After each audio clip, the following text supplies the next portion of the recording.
ይስሐቅ ሚስቱን ያጫት ውሃ ስትቀዳ ነው። ያጨለት ኢያቡር የሚባል የአብርሃም ባሪያ ነው። ሙሴ ሚስቱን ያጨ ሲፓራ ትባላለች፣ ውሃ ስትቀዳ ነው። ኦሪት ዘጸአት ምዕራፍ 2 ላይ ያዕቆብም ሚስት ያጨ ውሃ ስትቀዳ ነው። ይሄ ምንን የሚያመለክት ይመስላችኋል? ውሃ የሚባለው ምን ይመስላችኋል? የእግዚአብሔር ቃል፣ ቅዱስ ቁርባን፣ እግዚአብሔራዊ ሕይወት ነው። ውሃ የምትቀዳ ሰው ናት የታጨችው። ሚስት ሲታጭ መታጨት ያለበት ምን የምታረግ ሴት ነው?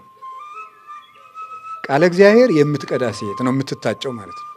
ቃለ እግዚአብሔር የምትቀዳ ሰው፣ ወግ የምትቀዳ ነገር የምትቀዳ አትታጭም። ቃለ እግዚአብሔር የምትቀዳው ሚስት ትሆናለች።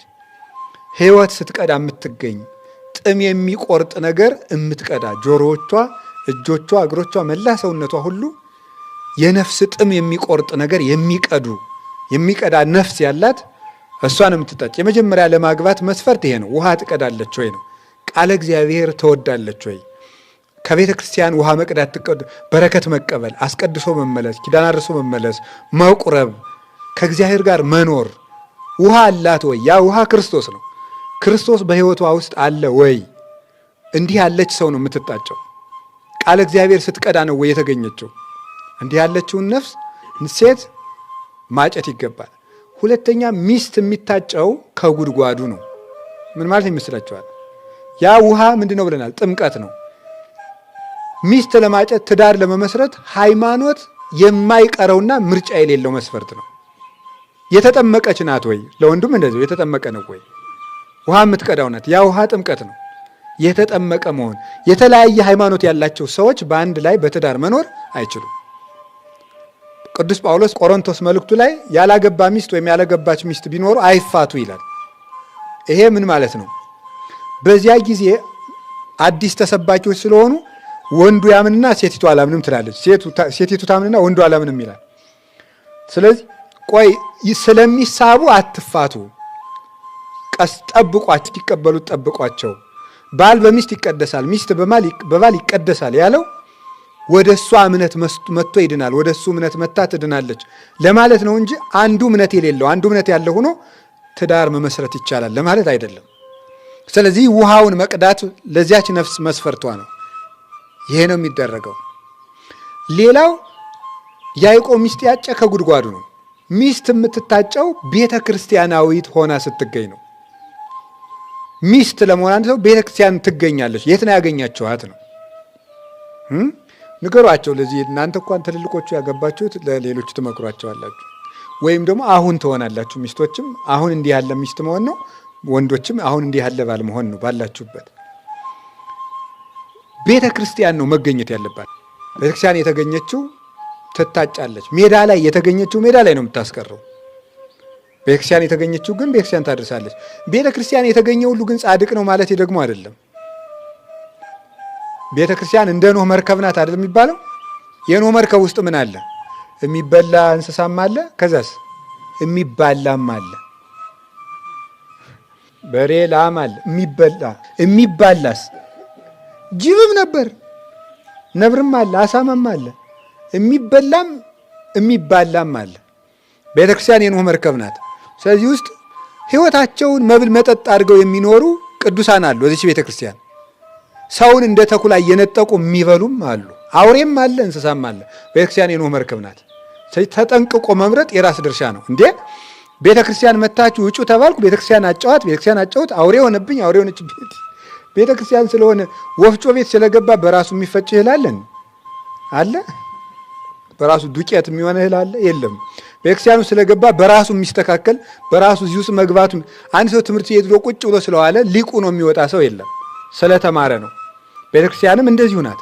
የሚሰራ ነው የሚሰራባት፣ የማይሰራ ደግሞ ዲያብሎስ ይሰራበታል። ተጠንቅቆ የመጀመሪያ ቤተክርስቲያን መሆን አለበት። ቤተክርስቲያን ሆኖ ደግሞ በትክክል የምትቀዳ መሆን አለባት። ከጉድጓዱ መገኘት አንድ ነገር፣ መቅዳት ደግሞ ሌላ ነገር ነው። ይሄን ያሟላች ሚስት ትታጫለች ነው። መንፈሳዊ ፍቹ ግን ሌላ ነው። ውሃ የምትቀዳ ሴት ለያዕቆብ ሚስት መታጨት ማለት ያዕቆብ ማለት ክርስቶስ ነው። ውሃ ሲቀዱ ለሚስትነት መታጨት ማለት ምን ማለት ነው? ቃለ እግዚአብሔር የምትቀዳ ቅዱስ ቁርባንን የምትቀዳ ነፍስ ለባለሟልነት ትታጫለች ነው። እግዚአብሔር ለክብር ያጫታል። ክርስቶስ ሙሽራው ሊያደርጋት ይፈልጋል። ሁልጊዜ የእግዚአብሔርን ቃል የምትቀዳ ከጉድጓዱ ስትቀዳ የምትውል ነፍስ እግዚአብሔር እሷን ለሙሽርነት ያጫታል። ሙሽርነት ማለት ባልና ሚስት አንድ አካል ነው የሚሆኑ። ሁልጊዜ ቃለ እግዚአብሔር የሚቀዳና ሥጋው ደሙ የሚቀበል ከቤተ ክርስቲያን ያለ የሥርዓተ አምልኮት ላይ የሚሳተፍ የሚቀዳ ሰው የክርስቶስ ሙሽራ ይሆናል፣ ይዋሃደዋል። ጌታችን ኢየሱስ ክርስቶስ የቤተ ክርስቲያን መራዊ ያለ ቤተ ክርስቲያን ይባላል። ሃይማኖተ አበው ምዕራፍ 7 ቁጥር 18 ላይ እንደተገለጠው የቤተ ክርስቲያን ሙሽራ ነው እሱ። ቤተ ክርስቲያን ባልን ጊዜ ማን ነው? እያንዳንዱ ነፍስ፣ ከዚያስ ጉባኤያችንና ህንፃው።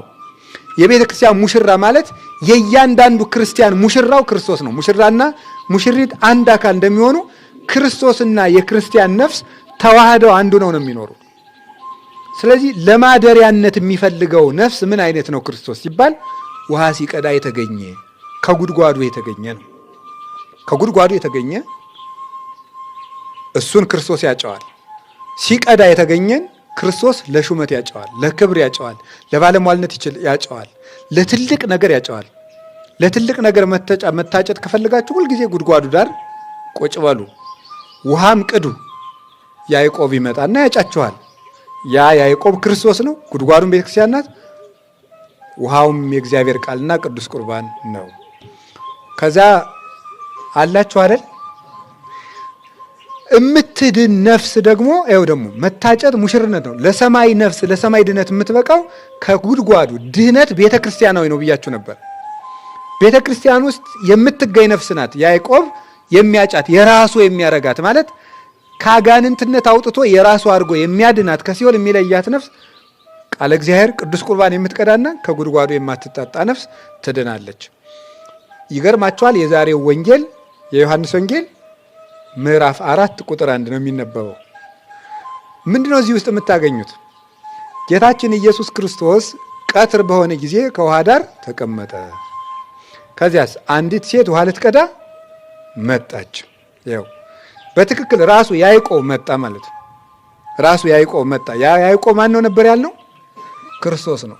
ከውሃ ዳር ተቀመጠ። የምሳ ሰዓት ነው፣ ቀትር ነው። ሐዋርያትን ምግብ ግዙ ብሎ ወደ ከተማ ሰደዳቸው። ያቺ ሴት መጣች። ይቺ ሴት ማግኘት ያልቻለችው አንድ ውሃ ነበር። ያዕቆብ ሲመጣም እረኞቹ ለበጎቹ መስጠት ያልቻሉት አንድ ውሃ ነበረ። ክርስቶስ ሲመጣም ይቺ ሴት ያላገኘችው አንድ ውሃ ነበረ። ያዕቆብ ሚስቱን ለማጨት ከውሃ ዳር ተቀመጠ። ክርስቶስ የእሱ ሙሽራ የምትሆነው ነፍስ ለማጨት ከውሃ ዳር ተቀመጠ። ለዚያውም ያችን ነፍስ ያዕቆብ ርቆ ሂዶ ነው ያችን ሴት ያጫት። ጌታችን ኢየሱስ ክርስቶስ ይችን ነፍስ ለማጨት ምን ያህል ርቆ እንደሄደ ስታዩ ይገርማቸዋል። አንደኛ ከሰማይ አንስቶ ነው የመጣው። ሁለተኛ የሚያስደንቃችሁ ነገር ይቺ ሴት ሳምራዊት ናት። ዮሐንስ ወንጌል ምዕራፍ 4 ቁጥር 1 ላይ ያለችው። ሳምራውያንን ደግሞ አይሁድ ስለሚጸየፏቸው በሳምራውያን ሀገር ላለመሄድ የግማሽ ቀን ያህል መንገድ የሚርቅ ያክል ርቀው መንገድ ቀይሰዋል። እንዲሁ እኮ ይገርማል። አቋራጭ መንገድ እያለ ያንትተው አይ በእነዚህ ሀገር አድርገን መንገድ አንሄድም ብለው ሌላ መንገድ ቀይሰዋል። ጌታችን ኢየሱስ ክርስቶስ አዙሪት መንገድ ይችን ሴት ለማግኘት በጣም ብዙ ጉዞ ተጉዞ ነበር ያገኛት። ሄደና ቁጭ አለ። መጣች። እሷ ውሃ ልምትቀዳ የምትመጣበትን ሰዓት ያውቅ ነበር።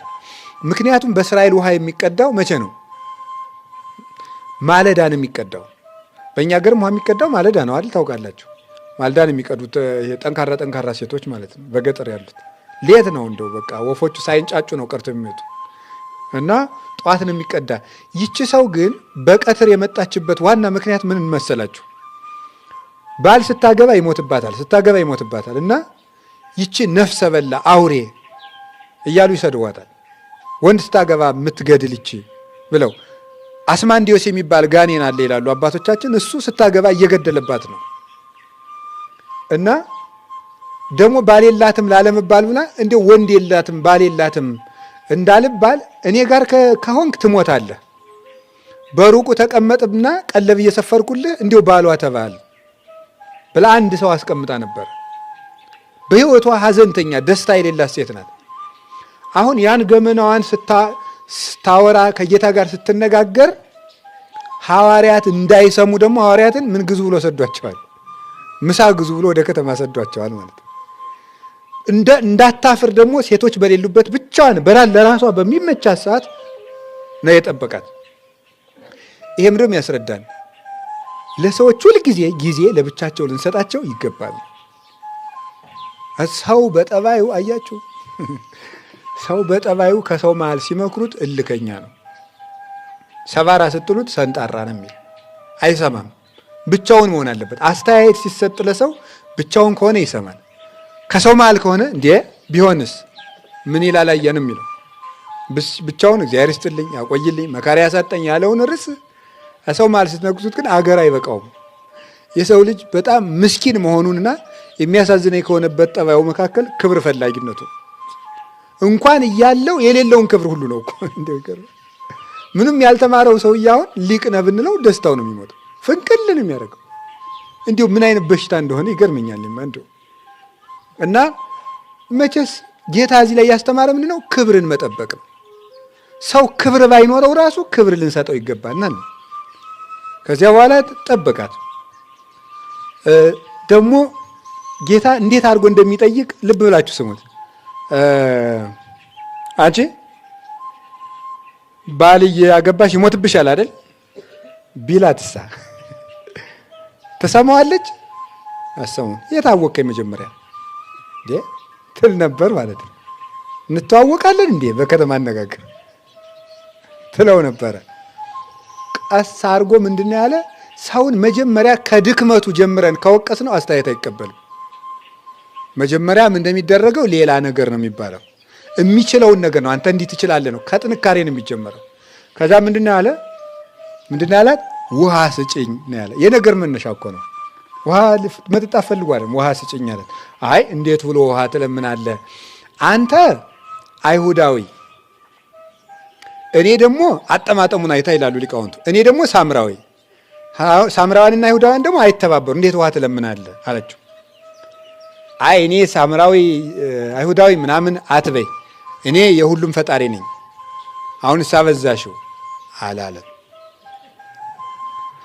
እሷን በዚያ ጉዳይ ላይ ወደ መከራከር አልሄደም። ከሰዎች ላይ ችግር የመፍቻ አንዱ ዘዴ ምንድን ነው? ሰዎች ችግር ሲፈጥሩ ወጉን ለውጦ ሌላ ወግ መተካት ነው። ወደ መፍትሄ መውሰድ ነው፣ አለመከራከር። ጌታ ሳይመልስላት ምን አለመሰላችሁ? ውሃ የሚለምንሽ ማን እንደሆነ ብታወቂ ኑሮ አንቺ ትለሚ ነበር። አይሁዳዊና ምናምን ይሄ የማንነት ክርክር ውስጥ ሳይገባ ዝም ብሎ ውሃ የሚለምንሽ ብታወቂ አንቺ ነበርሽ የምትለምኝ አላት። አሁንም ሌላ እንደማመጣችና አንተ ከያዕቆብ ትበልጣለህ እንዴ? ይሄንን ጉድጓድ የሰጠን ያዕቆብ ነው፣ ልጆቹም ከዚህ ጠጥተዋል፣ አንተ ከሱ ትበልጣለህ አለችው። እንዴታ አላለም። እንዲያውም የጉድጓዱ ፈጣሪ ነኝ አላለም። ምንድነው ያለ መሰላችሁ? አሁንም ወጉን ተወውና ተመልከቱ ከሰው ጋር እንዴት እንደሚኖር ልብ በሉ። ወጉን ተወውና ሳይከራከራት ምን አለ? ከዚህ ጉድጓድ የሚጠጡ ይጠማሉ፣ እኔ ከምሰጠው ሁሉ የሚጠጣ ግን አይጠማም ማለት። ሐሳቧን አሳደገው። ቶሎ ብሎ ይው አይ እንዲሁ ገርማችኋል እኮ ጌታ የሚፈልገው ቶሎ ብሎ እኛን ለማዳን ነው እንጂ የክብር ክርክር ውስጥ አይደለም የሚገባው። እኛ ሰዎች የማይመለሱ ለምን ይመስላችኋል? ሰዎችን ከማነጽ ይልቅ ማሸማቀቅ ላይ፣ መነቆር ላይ፣ ማቁሰል ላይ ስለምናተኩር ነው። እንደዚያ ባይሆን ኑሮ ሰዎች ይመለሱ ነበር። ጌታ እንደዚህ አይላትም፣ አይነቅፋትም፣ ንግግሮቿን ያከብርላታል። እኔ ከምሰጠው ውሃ የሚጠጣ አይጠማም አለችው። አረ እንግዲያስ ደግሜ እንዳልቀዳ አሁን ስጠኝ አለችው። አይ ውሃ ያልኩሽ ውሃ አይደለም፣ እኔ ውሃ ቀጅ አይደለሁም፣ መንግስተ ሰማያት ነው አላላትም። አሁንም ባልሽን ጥሪና ልስጥሽ። ሌላ ሐሳብ እኮ ነው ያላችሁ። ስታነሳ እሱ ወደዚያኛው መሄድ፣ እሷ ስትከራከር እሱ ወደዚህ ላለቀቅ እያደረገላት እየመራን የሚወስዳት። ባልሽን ጥሪና ልስጥሽ የሚፈልገውን ደግሞ እሱ አምላክ ስለሆነ መጠየቅ ያለበትንም ያውቃል። እኛ ችግራችን ኃጢአተኞች ስለሆን የምንጠይቀውን ማናውቅ። ችግሩ እሱ ላይ ነው። ጸሎት የሚጠቅመው ሊቅነት ብቻውን አይጠቅምም፣ ጸሎት ጭምር ነው የሚሉ አባቶቻችን ለዚህ ነው። እግዚአብሔር ካረዳ ሰው የቱንም ያህል አዋቂ ቢሆን መጠየቅ ያለበትን ሳይጠይቅ ይቀራል። ከዚያ በኋላ ባልሽን ጥሪና ሲላት ባል የለኝም አለችው። እናንተ ብትሆኑ ይችን ሴት ምን ትሏታላችሁ? 4 ባል አግብታ የሞተባት አንድ ባል ደግሞ ቀለይ እየሰፈረች የምትኖር ሴት ብትኖር እናንተ ደግሞ ያን የምታውቁ ብትሆኑ እሷ ደግሞ ባል የለኝም ብትላችሁ እንደምትሉት ቀጣፊ 4 ሙቶብሽ የለም አንዱን አሁን ቀለብ እየሰፈርሽ እንደምታኖሪው እኔ ማላውቅ መሰለሽ አትሉ እምንል ይመስለኛል። ጌታ ግን እንደዚህ አላላትም። መልካም ብለሻል እንዴ እየዋሸሽ መልካም ብለሻል ይባላል? ለቆሰለ ሰው ዘይት ነው የሚሰጠው እንጂ ቁስሉን የሚያፈርስ ቢላው አይሰጠውም። መከራ ያቆሰላት ሰው ስለሆነች እያበረታታ መፈወስ ነው የፈለገው እንጂ እሷን በነገር ማቁሰል አልፈለገም። ጥሩ ብለሻል። አሁን ግን ሊነግራት ነው። ልክ ልኳን ነው የሚል የከተማ ሰው። እስመ 5 እደው ነበሩ ምስሌኪ ወይዜኒ ዛሃሎ ምስሌኪ ኮነ ምተኪ 5 ባሎች ነበሩሽ፣ ባሎች አይደሉም፣ ዛሬም ያለው ባልሽ አይደለም አላት። አሁን ነው የነገራት። ሲነግራት እንዴ ክርስቶስ የሚባል መሲህ ይመጣል፣ እሱ ሲመጣ ሁሉን ይነግረናል አለችው። አሁን የማነጋግርሽ እኔ ነኝ አላት። ምን ታስተውላላችሁ? ውሃ ክርስቶስ ጠጣ አልጠጣም? ከመጽሐፍ ቅዱስ ተጽፏል? አልጠጣም። ለእሷስ ውሃ ሰጣት? አልሰጣትም። እሱም የጠማው ሌላ ውሃ ነው፣ እሷም የጠማት ሌላ ውሃ ነው። እሷን የጠማት ውሃ ራሱ ክርስቶስ ነው። ሕይወት ያስፈልግ። 5 ባሎቿ ማለት 5 ሕዋሳተ ሥጋ ናቸው። እነዚህ ጥም አይቆርጡም ነው። ከነዚህ የሚጠጣ መልሶ ይጠማል ማለት 5 ባል እዛ የምትቀዳው ውሃ የሚባለው በ5ቱ ሕዋሳቶቻችን ልንደሰት የምንፈልገው ደስታ ነው። አይተን የምንደሰተው፣ ቀምሰን የምንደሰተው፣ ሰምተን የምንደሰተው፣ ዳሰን የምንደሰተው፣ አሽትተን የምንደሰተው ነገር ነው። በ5ቱ ሕዋሳት የመጣ ደስታ ሁሉ ጥም አይቆርጥም። ሲያገኙት ሌላ ይፈልጋል፣ ሲያገኙት ሌላ ይፈልጋል። አንድ ቀን ሲያገኙት ሌላ ቀን መድገም እንድንፈልግ ያደርገናል። ጥም የሚቆርጠው ውሃ ከክርስቶስ ጋር ኑረን የምናገኘው ነው። ያነበረ ንገራት። የ5ቱ ባሎቿ ጋር ሆና የምትቀዳው ውሃ አልጠቀመሽም ያላት። በ5ቱ ሕዋሳት አይታችሁ ሰምታችሁ የምታገኙት ደስታ ኃላፊ ነው። እኔ የምሰጣችሁ ደስታ ግን አያልፍባችሁም። ይህን ነበር ያላት። ሰው በዚህ ዘመን ደስታ አጥቷል፣ ደስታ ይፈልጋል። ደስታ ደግሞ ክርስቶስ ጋር ነው ያለው። እሷን የጠማት ይሄ ነበር። ክርስቶስን የጠማው ውሃ ደግሞ የእሷ መዳን ነው። እግዚአብሔር የሚጠማው የሚርበው የሰው መዳን ነው። ይሄን በምን ታውቁታላችሁ? ሐዋርያት ተመልሰው መጡና ምሳ ብላ አሉት። በልቻለሁ አላቸው። እነሱም ዘወር ብለው ትንሽ ትንሽ አሜት ጀማመሩ።